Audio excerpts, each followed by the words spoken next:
Well, this is great. Welcome to you all, and delighted to see you all here in person. I'm Claire Fennelow. I'm not saying much, just a quick one. I'm the newish Executive Director of EVCOM. I had the pleasure of joining last middle of January in an office, and 8 weeks later I was back at home. But I'm sure I share with you the slight feeling of seasickness induced by the roller coaster ride of the last 18 months, added to which I don't like actually being on stage, so a very apparent sickness. But the fact that we're all in this room today means that we've all prevailed by whatever means, and it's absolutely brilliant to see you here. Before I hand you over to Andrew Winterburn, who'll be our host for the day, I'd just like to say a huge thanks to our sponsors, Richmond Events, who host the Richmond Communication Directors Forum, and Higher Frequency, who have provided the production support for our EVCOMference 21. Without their support and the support of our members and wider community, we wouldn't be able to run these events.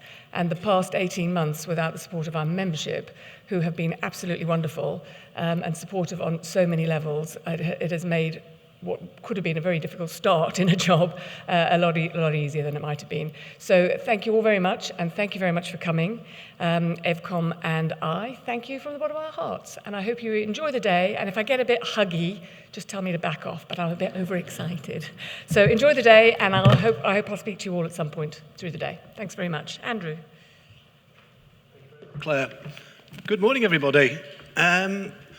It's quite funny, we're just chatting with Tom as we were sat on the seats here going, this is really weird. This is quite a strange feeling, standing up on a stage with cameras in the background, an audience of people, and going, oh my God, what do you do now? How do you actually manage these types of events and things moving forward? Very excited to be here. I've had a long tenure with EVCOM, so I'm delighted to be able to facilitate today's session. I've been involved with it for over 30 years, and it's been integral to our business and the success of our business before we sold it a number of years ago, so I'm delighted to be here today. What was great earlier on, for those people that don't know, there was a leadership breakfast session, and we just had a little bit of a chat around what's the state of the industry, where are we today, and what is the view of the future. And the theme of today's conference isn't about looking back. We can all look back. What's happened has happened. We're all here in this room, and we're all looking forwards now. We're all looking forward to the future and to be fit for the future. And what does that mean to our businesses? What does that mean to our business model?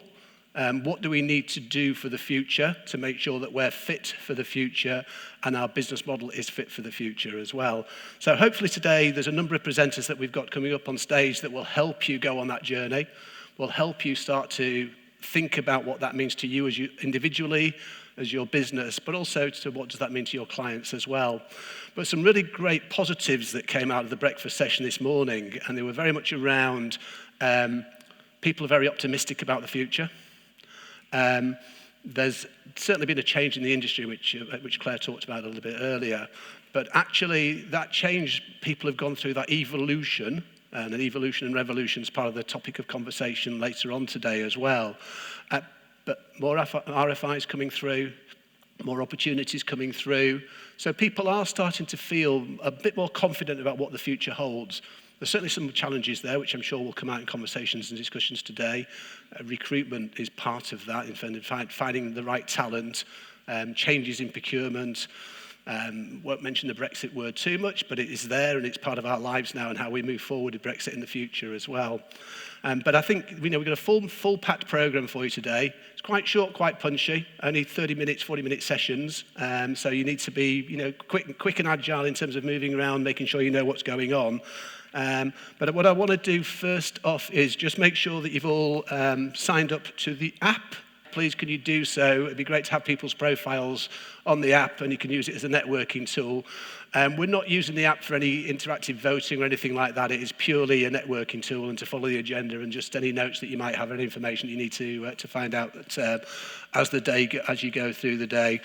There's also information on the desk upstairs if you're struggling to get that information as well.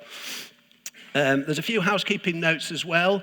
We're not expecting any emergency alarms because we had that early in the leadership session. They tested the alarms earlier, so you'd be pleased to know that we're not expecting any more. If there is an alarm, that means that we do actually need to take it seriously. The refreshment breaks will be taking place up on the balcony. Lunch will be served in the room at the back of us here. On the couch sessions, which are part of the programme, are going to be upstairs in the balcony area as well. And please, could you start to look at the programme, decide which sessions you want to go to if you haven't done already, just to make sure that you know where you want to be and where you want to go in terms of those next sessions. And so that leaves me with no further ado but to introduce our first presenter, Michael. I don't know, Michael sat down here. Michael's from Tough Cookie. So Michael, the stage is yours. I'm going to let you cover your session if that's okay.